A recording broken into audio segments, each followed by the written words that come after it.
دوستو، جو لوگ اپنے والد کی وراثت سے اپنی بہنوں کو محروم رکھتے ہیں ان کے لیے ویڈیو ہے، اور درخواست یہ ہے کہ ایسے تمام بھائیوں تک یہ ویڈیو ضرور پہنچائے۔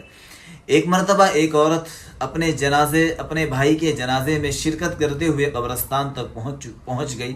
لوگوں نے اس کو منع کیا لیکن وہ نہیں مانی، اصرار کرنے لگی کہ مجھے بھی قبرستان جانا ہے۔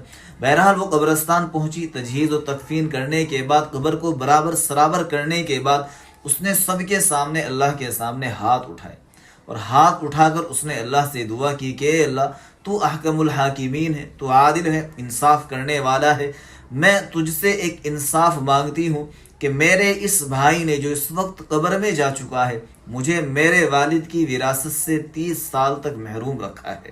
اے اللہ، تو اس کے ساتھ ویسا ہی انصاف کرنا جیسے اس نے میرے ساتھ کیا ہے۔